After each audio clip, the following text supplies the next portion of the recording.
everybody, what is up? OCD Mikey, Hi-Fi Guy, for another edition of the Mikey Show. The guy who isn't afraid to say it like it is. If you haven't thumbs up and subscribed to the channel, please do that.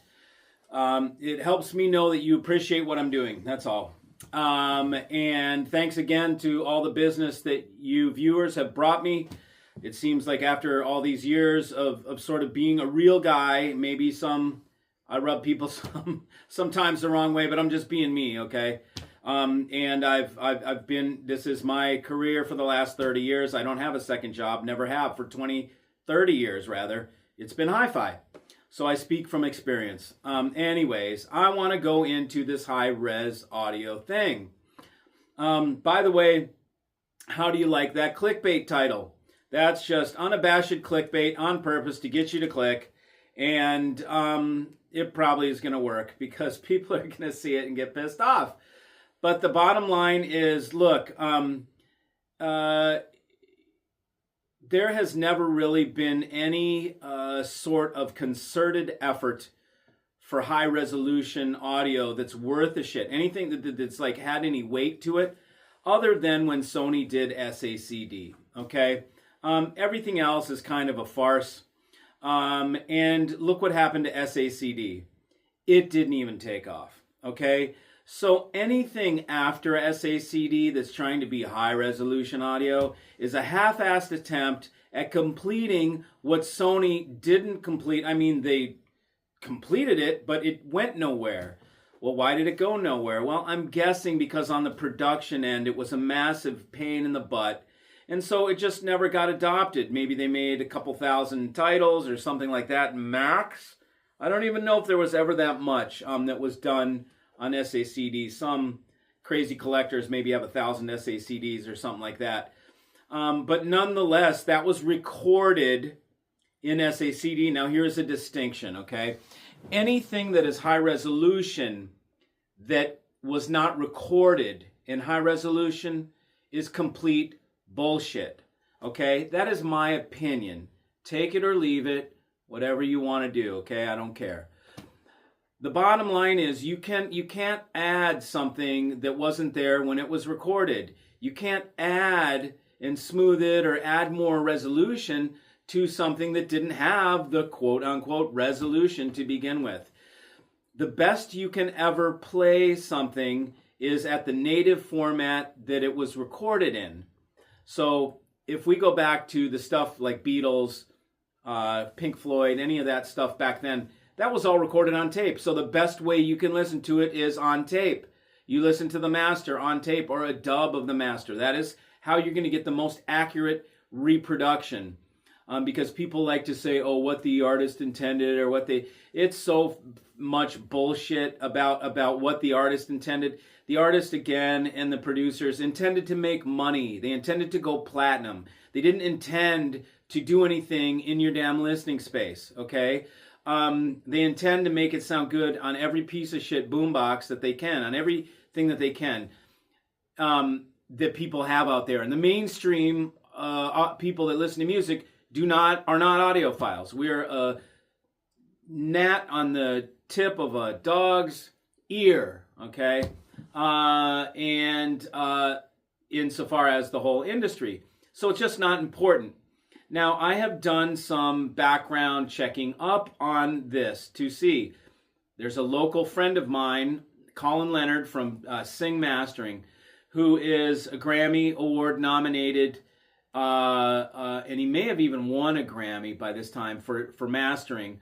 Very successful mastering guy. And in his studio, I've been to his studio several times, and he has the equipment that he can master in DSD or in high res or whatever. And I asked him about DSD and he just laughed. He's like, are you kidding me? Like, dude, that is such an irrelevant format. For us, it's not, right, as audiophiles. But talking to a production guy that works with Hollywood, DSD is irrelevant. He said, I can't, these are his words exactly, I can't even remember the last time I got anything in 2496. So that means 98% of what he does is in 1644. And when I urge you, when you're streaming and you're on Qobuz or whatever, they like to pimp these high-res formats. Listen to the 1644 version. Find it. If you have Rune, you can find versions. There's a little button, and you hit versions, and then it'll list out all the versions below, and find the one that does not have the high-res little image on it, the little whatever icon on it. I find more often than not the 1644 version is the best version.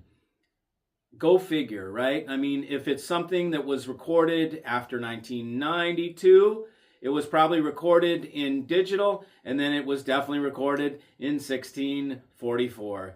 Now, there are high-res labels, certain labels that are for the audiophiles. The only time that those formats mean anything, this is my point, is when they're recorded in the high-res. And it's rarely done that anybody records in high-res. So all this stuff, when you see Pink Floyd high-res, The Wall, okay, you know it's been upconverted.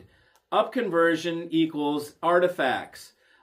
Compression, weird stuff. You're chopping it, flopping it, squeezing it, manipulating it, and then trying to produce something else. The reason they remaster and they do these high-res things is to give them a chance to resell Pink Floyd The Wall.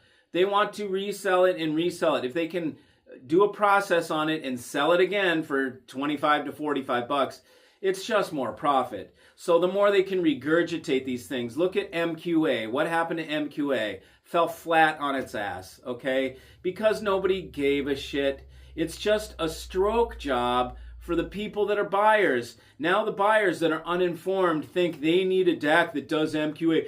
I will typically educate somebody. I'll say, look, let me explain to you what this whole deal is. MQA was another scheme to try and make more money off the material, off the source material, which really they just keep trying to regurgitate over and over again. So new formats to me and high-res formats are highly, highly suspect of being crap, okay?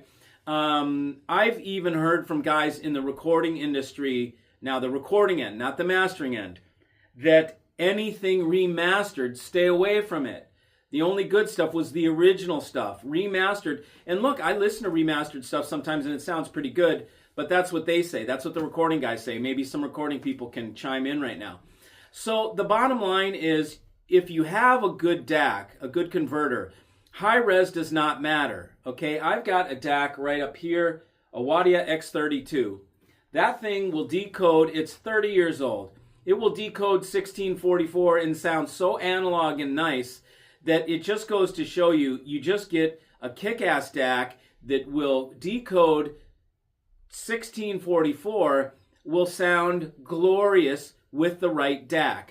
If you need high resolution, okay, and you seek it, and that's all you want to listen to, your DAC is not good enough, okay? It is not. You need to upgrade your DAC, and I don't mean spend more money.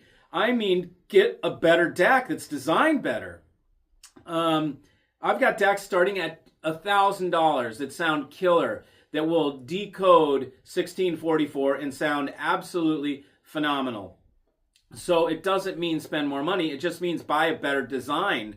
A lot of these things are just stamped out widgets. And yeah, they have all the features in the world, okay? But they're stamped out widgets. There's no tuning. There's no audiophile creator who's passionate about music tuning those DACs. They're just stamping them out. Yeah, and it's so funny. They do, what do they say? 24/768 or something like that. That's not even a format that's used to record in. So it's absolutely ridiculous to think you'd want to upconvert anything to that level. And if you're using upconversion processes, oh my God, you just need to buy a better DAC. That's all there is to it. So in many ways, these high-res formats are complete bullshit. I can say it from experience with the MPD-8, the playback designs. Everything that goes in gets transcoded, not upconverted, transcoded to DSD. And it doesn't matter what you put into it. It all sounds phenomenal. There is no good recording, bad recording, any of that. If you are stuck in and you think your system is so good that it exposes bad recordings or it shows you how bad digital is, you got problems, okay? Because the DAC is not up to the task. It is an analytical DAC that is so analytical that it's got a fault, which is it's too analytical, okay? If something is showing you, if you can't listen to bad recordings because they're too bad and they hurt your ears, that is showing you that your DAC is over analytical, okay?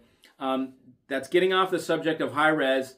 But I just wanted to go over this high-res thing and just let you know, you don't need to worry about resolution and high resolution. Just get yourself a damn good DAC, and then these formats don't matter, okay? That is the point of this. So thanks for joining. I'll be back with more. See you.